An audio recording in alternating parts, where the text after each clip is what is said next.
Hey, what's up guys, Rev here. It is 2023 and we are still talking about Gamergate because one of the feminists who are at the center of that whole situation, Brianna Wu, has been under fire on Twitter after her group chat messages got leaked. And to the surprise of really no one, these logs show that she and her friends are bullies in private, and Brianna had said some phrases that people consider transphobic. Now, before we talk about Gamergate, I got some good news for gamers. My discount code is now active at AdvancedGG. If you use my code REV30 within the next 72 hours, you'll get 30% off your total AdvancedGG order. This is a great chance to restock or to try out this energy alternative that I know a lot of you guys really enjoy.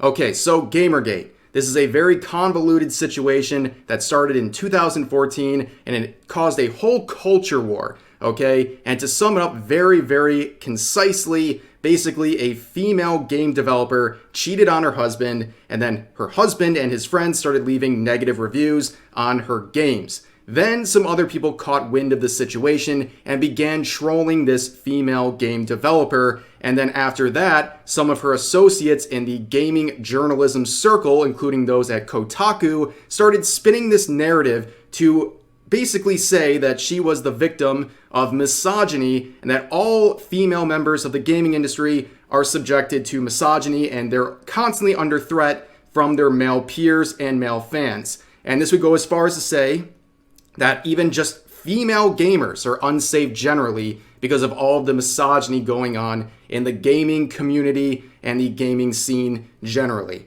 Okay? Then, of course, people made entire careers. A group of feminists made this their entire personality and career. They even considered themselves survivors of these related situations. And it would get so ridiculous. At one point, several of these feminists involved, including Anita Sarkeesian and Zoe Quinn, would speak before the UN about this situation. And I don't know what's more useless in the situation, these two grifters or the UN, but they are a match made in heaven.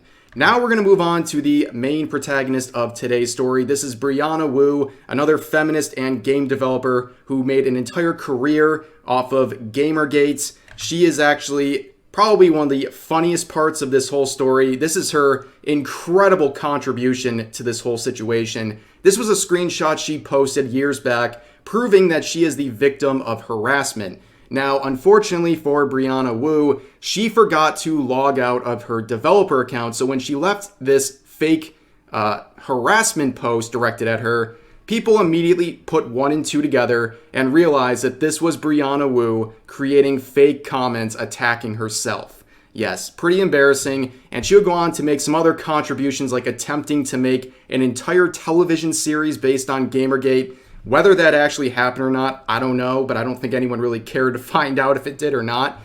But right now she's under fire because over the past 2 days or so, a number of group chat screenshots have gone around, including messages from Brianna Wu and some of her friends. Now, I've covered other group chat leaks on this channel before. This is not some explosively crazy one. It's not like there's literal crimes in these DMs or anything, but it does paint a picture that Brianna Wu and her friends are bullies, and a lot of people have looked at some of the things she said and they believe that they are very offensive.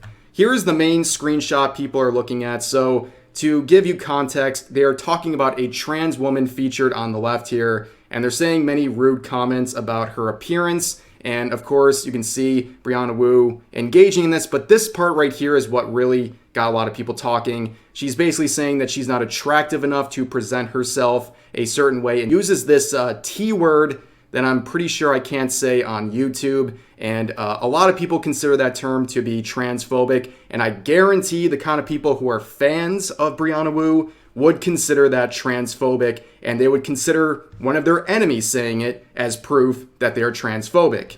And of course, at first, she tried to brush off these leaks as just kind of silly, goofy, oopsie whoopsies.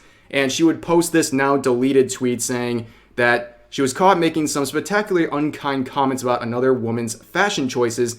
I don't know what to tell you. This is what women do. I'm not proud of it. I can just imagine Brianna sitting there and like this, the comments just ripping out of her body. Like she just can't help it. It's her feminine instinct to make these rude comments about another person. It's just, it's very high school. Okay, those group chat messages with very grown adults they look like something you would see in a group of high schoolers, okay? It's just very petty and childish. But when that didn't work, she tried another apology strategy, this time saying, with the replies closed, of course, "I admit I should not have used that word to describe Benny's outfit in that OnlyFans picture. Even privately with some of my closest trans friends, I apologize without reservation." Oh yeah, she's actually using the defense, "I have trans friends, therefore I cannot be transphobic." Absolutely amazing. But the timing of this is hilarious. So clearly Brianna Wu does not have an eye for detail, okay? Based on that screenshot from years ago when she was still logged into her developer account, we have a similar situation here where the optics look terrible. So this was the order of events on Brianna Wu's Twitter account. So right before she made this apology post, she retweeted this from this Jenny girl who is her friend and another person in the group chat screenshots, where it says this whole situation in a nutshell, basically saying what they said was based. So that's not a very good look when you're trying to apologize, and the previous post was you retweeting someone saying that everything that was shared was based.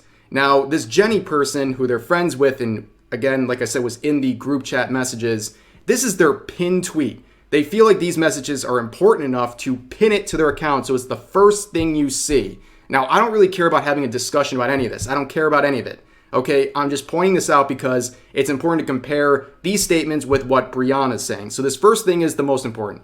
So she says non-binary is not a real thing. And people were angry not only because she's friends with this person, but also because Brianna was in a discussion that people thought was offensive to non-binary people. Again, your thoughts about these things, these topics, aren't relevant. I'm just pointing out their views of this. So she would eventually go on to make a whole light novel apologizing to non-binary people and saying that they're valid and they deserve respect and that she respects them. Now, I point this out because if you say these things, how are you in a group chat and close friends with someone who has a pinned tweet saying non-binary people aren't real?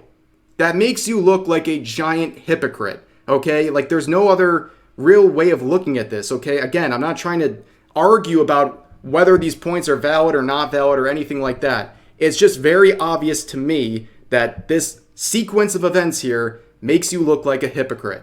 But going off of this, I can say something that I always love to say. Brianna, your likes are public. So she liked this tweet from Dev saying, "The President's Sunday leaks of Brianna Wu's private conversations makes her sound based." And here's the problem with people like Brianna Wu. They want to play both sides, right? So they want to welcome in people who like some of the things contained in the leaks, and they want to look like they're based and cool, right? But they also want to make 50 different apologies trying to calm down all of her friends and fans who are offended.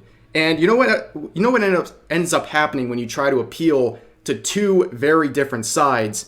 You end up a mess. You end up pissing off everyone. And then you're just left there holding the bag, trying to hold on to whatever's going to stay with you at this point, because the people who are now thinking you're based will eventually turn on you because this is not really representative of how you normally act online. And the people who you normally appeal to are still going to be pissed off at you. So it's like multiple L's in this situation. But, you know, I don't know who her damage control expert is, but this was the very next post she made after her string of apologies. I don't think you could post anything more divisive than this. You know, these individuals will pretty much piss off. There's 100% chance seeing one of these three people, at least one of them, will piss any given person off.